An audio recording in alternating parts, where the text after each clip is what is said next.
आज हम कक्षा 10 विज्ञान का दूसरा चैप्टर लेकर आए हैं, अम्ल, क्षारक और लवण।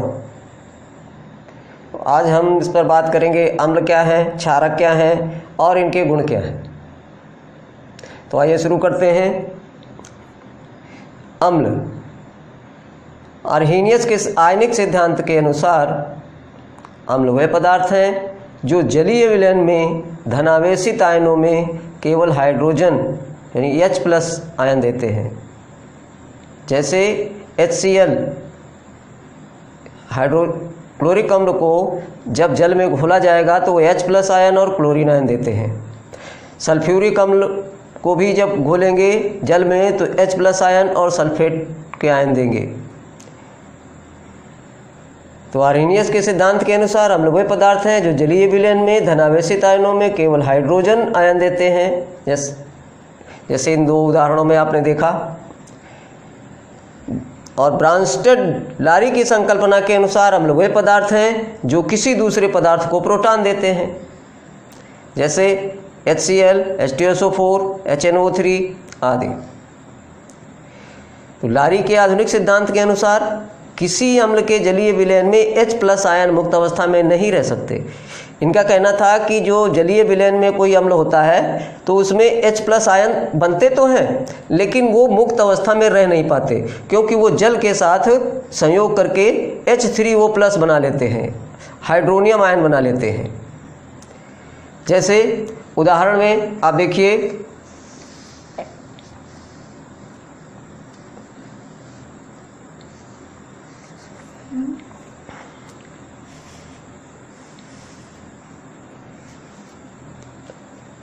HCl plus H+ plus Cl-। अब इस तरह से ये आयनित हो जाता है अम्ल जल में, ये आयन बनाता है और ये आयन सीधे जल होता है, इसलिए जल में ये हाइड्रोजन का आयन जो होता है उससे अभिक्रिया करके हाइड्रोनियम आयन बना लेता है।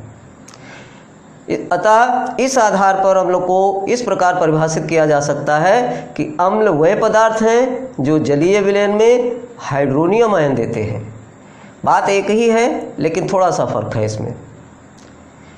आजकल जो पढ़ाया जाता है यही बताया जाता है कि अम्ल वे पदार्थ हैं जो किसी जलीय विलयन में H+ आयन देते हैं और क्षारक वे हैं जो H- आयन देते हैं, ऐसे ही बताया जाता है।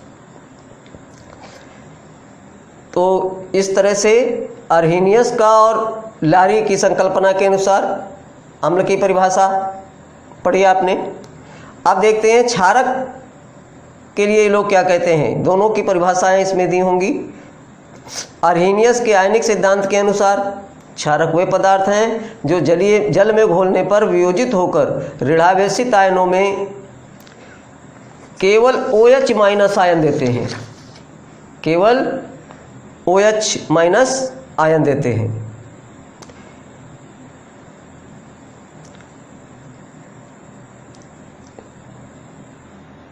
ये किसका है? अर्हेनियस का सिद्धांत है। क्षारक के वे पदार्थ हैं जो जल में घुलने पर वियोजित होकर ऋणावेशित आयनों में केवल OH- आयन देते हैं। लेकिन ब्रांस्टेड-लारी संकल्पना के अनुसार क्षारक वे पदार्थ हैं जो प्रोटॉन ग्रहण करने की प्रवृत्ति रखते हैं। जैसे chlorine ion plus hydronium ion. Chlorine ion hydronium ion से अभिक्रिया करके HCl और जल, हाइड्रोक्लोरिक अम्ल और जल बनाते हैं।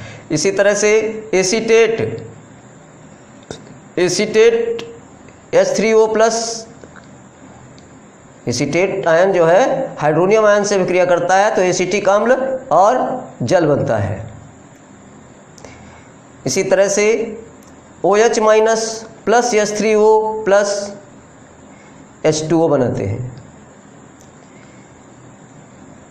H2O दो बार लिखा हुआ है, इसका मतलब है 2H2O। Nitrate ion hydronium ion, nitric अम्ल और जल बनाते हैं। तो इस तरह से क्षारक की परिभाषा में अर्हेनियस के अनुसार क्षारक वे पदार्थ हैं जो जल में घोलने पर ऋणावेशित आयनों में केवल हाइड्रोजन आयन, हाइड्रोक्साइड आयन देते हैं, OH माइनस देते हैं। और लारी की संकल्पना के अनुसार क्षारक वे पदार्थ हैं जो प्रोटॉन ग्रहण करने की प्रवृत्ति रखते हैं, यानी प्रोटॉन को ग्रहण कर लेते हैं। तो ये जैसे Cl माइनस है, इसने प्रोटॉन को, इससे यह हाइड्रोनियम आयन से प्रोटॉन ले लिया, यानी एक हाइड्रोजन ले लिया H और H प्लस लिया और Cl बन गया, और H2O बचा। यहाँ एसीटेट आयन ने यहाँ से H ले लिया, CH3COOH हो गया, ये एसिटिक अम्ल है। OH माइनस यहाँ था, ये OH माइनस क्या है? क्षारक यहाँ दिया है, देखिए क्षारक वे पदार्थ हैं जो OH माइनस आयन देते हैं, तो ये OH माइनस आयन है। ये हाइड्रोनियम आयन है, इसका H प्लस आयन इसमें जाएगा तो H2O हो जाएगा और ये H2O हो जाएगा, तो H2O प्लस H2O। इसी तरह से नाइट्रेट आयन हाइड्रोनियम आयन से जब मिलता है, अभिक्रिया करता है, तो एक H प्लस आयन इसमें से इसमें जाता है तो HNO3 बन जाता है, यानी नाइट्रिक अम्ल बनता है और जल बनता है। तो ये अम्ल और क्षारक की परिभाषा हो गई। और कुछ उदाहरण अब देखते हैं अम्लों के सामान्य गुणधर्म, कि अम्ल के जो सामान्य गुणधर्म हैं वो क्या होते हैं। आप देखेंगे अम्लों के गुणों में पहला नंबर है स्वाद में खट्टे होते हैं। सभी अम्ल स्वाद में खट्टे होते हैं। नंबर 2, अम्ल नीले लिटमस को लाल कर देते हैं, यानी लिटमस पेपर, अगर अम्ल किसी लिटमस पेपर पर अम्ल को गिरा दिया जाए तो नीला लिटमस पेपर लाल हो जाएगा। इसी तरह से नंबर 3, जल में विलेय तथा घुलने पर ऊष्मा उत्पन्न करते हैं। सभी अम्ल जो हैं वो जल में विलेय होते हैं, आसानी से घुल जाते हैं, और जब ये घुलते हैं तो ऊष्मा उत्पन्न होती है, उसमें से ऊष्मा निकलती है। 4, अम्ल संक्षारक होते हैं, यानी कि अम्ल जो होते हैं वे संक्षारक होते हैं। संक्षारक का जैसे मान लेते हैं किसी शरीर के ऊपर पड़ जाए तो जला देते हैं, और किसी धातु पर पहुंच जाए तो उसको गला देते हैं, कहीं भी इस तरह से ये संक्षारक का काम करते हैं। नंबर 5, ये मेथिल ऑरेंज को गुलाबी कर देते हैं। ये कुछ जो है अम्लों के सामान्य गुणधर्म हैं।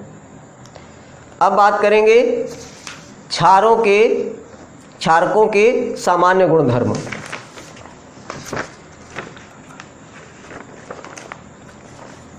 हम बात करेंगे क्षारकों के सामान्य गुणधर्म की।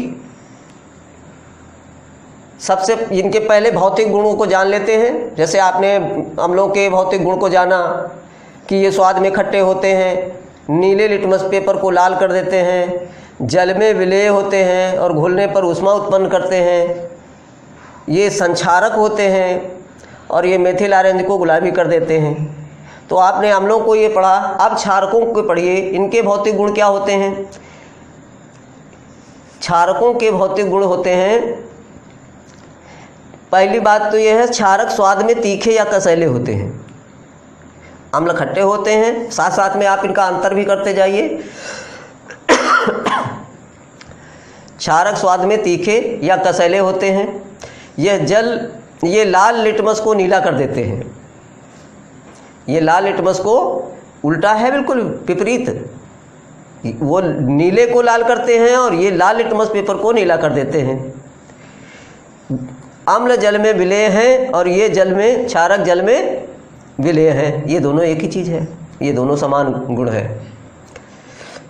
पूछा जा सकता है कि अम्ल और क्षारक में समान गुण क्या है, तो आप जो है इस बात को ध्यान में रखिएगा कि ये भी जल में विलेय होते हैं और वो भी जल में विलेय होते हैं।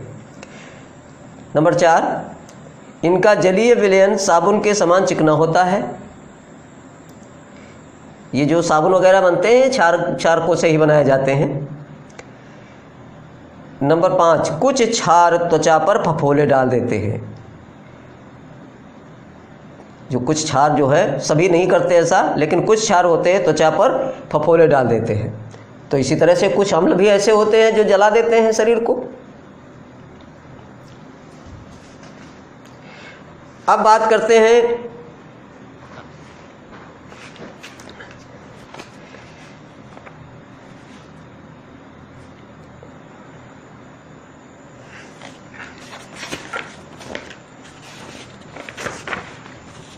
अम्लों के रासायनिक गुण। अम्लों के रासायनिक गुण।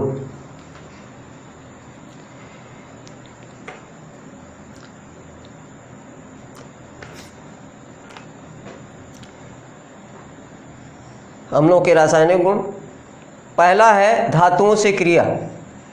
जब अम्ल धातुओं से क्रिया करते हैं तो हाइड्रोजन गैस उत्पन्न होती है। जैसे जिंक, जिंक धातु है, प्लस 2HCl, और ये अम्ल है, हाइड्रोक्लोरिक अम्ल है। ये जब आपस में क्रिया करते हैं तो जिंक क्लोराइड बनाते हैं, जलीय विलयन बनता है जिंक क्लोराइड का, और हाइड्रोजन गैस बाहर निकल जाती है, मुक्त हो जाती है। कुछ धातुएं, ये इस तरह से सभी धातुएं, लगभग सब धातुएं जो है, धातुओं के साथ यही होता है। जब धातु के साथ अम्ल क्रिया करता है तो हाइड्रोजन गैस निकलती है, ये आपको याद रखना है। कुछ धातुएं जैसे तांबा, चांदी, सोना आदि कम क्रियाशील होते हैं, जो अम्लों से क्रिया करके हाइड्रोजन विस्थापित नहीं करते हैं। ये कुछ अपवाद हैं। जो कम क्रियाशील धातुएं हैं, सोना, चांदी, तांबा, ये धातुएं अम्लों से क्रिया करके हाइड्रोजन विस्थापित नहीं करती हैं, हाइड्रोजन नहीं निकालती हैं। फिर अम्लों की जल के साथ क्रिया। जल के साथ जब ये क्रिया करते हैं तो ये तो आप पहले ही अभी पढ़ चुके हो कि जब सब अम्लों को जल में घोला जाता है तो ये H+ आयन देते हैं, यानी हाइड्रोनियम आयन देते हैं। तो सभी अम्ल जलीय विलयन में स्वतंत्र H3O+ आयन मुक्त करते हैं, क्योंकि H+ आयन देते हैं तो वो स्वतंत्र जल में रह नहीं सकता, इसलिए वो हाइड्रोनियम जल के साथ क्रिया करके हाइड्रोनियम आयन बना लेता है और इस तरह से उसमें मुक्त अवस्था में रहता है। अब यहाँ देखिए HCl + H2O हाइड्रोक्लोरिक अम्ल और जल की अभिक्रिया हुई, इसमें hydronium ion plus chlorine ion, इस तरह से जल के साथ अभिक्रिया होती है। क्षारकों के साथ क्रिया। क्षारक, अब देखिए क्षारक और अम्ल इन्हीं को पढ़ रहे हो, अब क्षारकों के साथ अब क्रिया के बारे में पढ़िए। क्या इसमें मज़ेदार बात तो ये है कि दोनों आपस में जब इनकी अब क्रिया होती है, जलीय विलयन में अम्ल तथा क्षारक परस्पर क्रिया करके लवण तथा जल बनाते हैं। कोई भी अम्ल और किसी भी क्षारक के साथ अभिक्रिया करेगा तो लवण बनेगा। जैसे हाइड्रोक्लोरिक अम्ल और सोडियम हाइड्रॉक्साइड NaOH, ये अभिक्रिया करते हैं तो सोडियम क्लोराइड बनता है और जल बनता है। सोडियम क्लोराइड लवण है, वही लवण है जो हम लोग अपने घर में खाते हैं।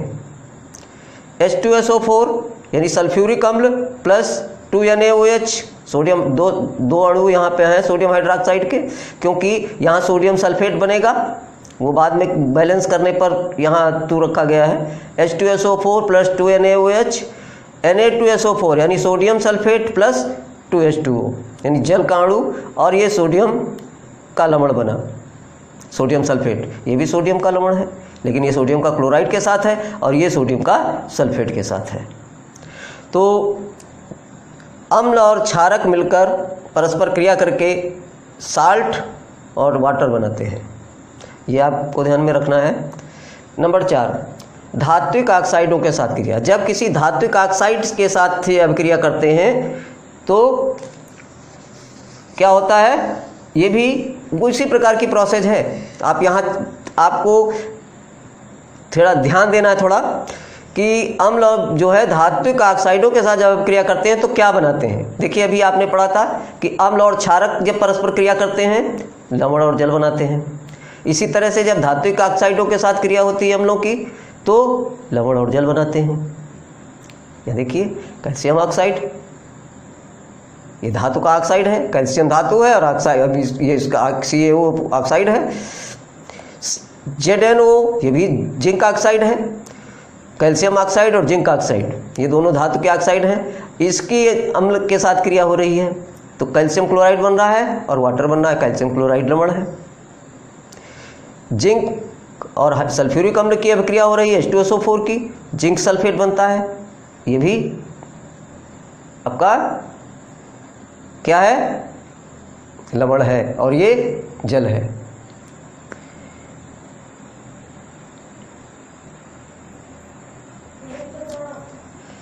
इसके बाद बात करेंगे धातु कार्बोनेटों के साथ क्रिया। धातु कार्बोनेटों के साथ क्रिया, अम्ल धातु कार्बोनेटों के साथ क्रिया करके लवण, जल तथा कार्बन डाइऑक्साइड गैस देते हैं। जब भी धातु कार्बोनेटों के साथ अभिक्रिया करेंगे तो क्या देंगे, लवण देंगे, जल देंगे और फिर कार्बन डाइऑक्साइड देंगे। तीन चीज़ें, तीन उत्पाद इसमें बनेंगे। Calcium carbonate plus 2HCl gives CaCl2 plus H2O plus carbon dioxide, Na2CO3 plus H2SO4, Na2SO4 plus H2O plus CO2, zinc carbonate plus sulphuric अम्ल, zinc sulphate plus H2O plus carbon dioxide. इस तरह से धातु कार्बोनेटों के साथ अभिक्रिया होती है। तो ये अम्लों के रासायनिक गुण थे। अब आप पढ़ेंगे क्षारकों के रासायनिक गुण। क्षारकों के रासायनिक गुण,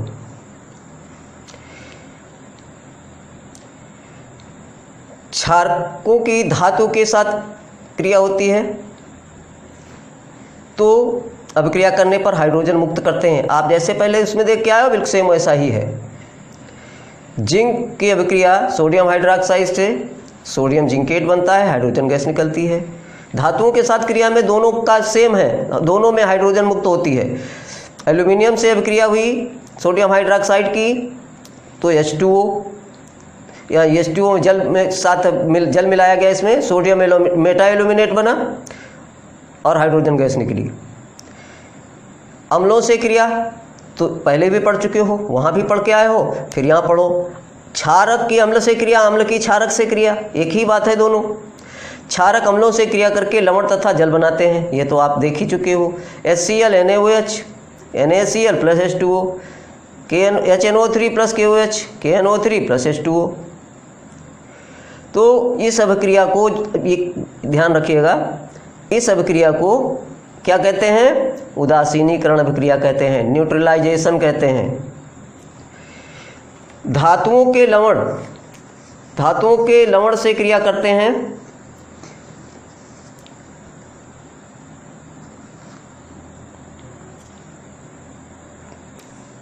कुछ धातुओं के लवणों के विलयन में क्षारक का जलीय विलयन मिलाने पर धातुओं के हाइड्रोक्साइड अवक्षेपित हो जाते हैं। जैसे copper sulphate plus 2NaOH gives copper hydroxide plus sodium sulphate, ferric chloride plus potassium hydroxide, ferric hydroxide plus 3KCl potassium chloride. तो इस तरह से हाइड्रोक्साइड बन जाते हैं जब हम लवणों के विलयन में क्षारक का जलीय विलयन मिलाते हैं। क्षारक का जलीय, ये क्षारक के ये जलीय विलयन है, तो हाइड्रोक्साइड इनके अवक्षेपित हो जाते हैं। धातु ऑक्साइडों के साथ क्रिया, तो धातु ऑक्साइडों के साथ क्रिया में विभिन्न धातुओं के ऑक्साइड क्षारक विलयन में घुल जाते हैं। यानी जितने भी धातुओं के ऑक्साइड हैं वो क्षारक विलयन में जब मिलाए जाते हैं तो वो घुल जाते हैं।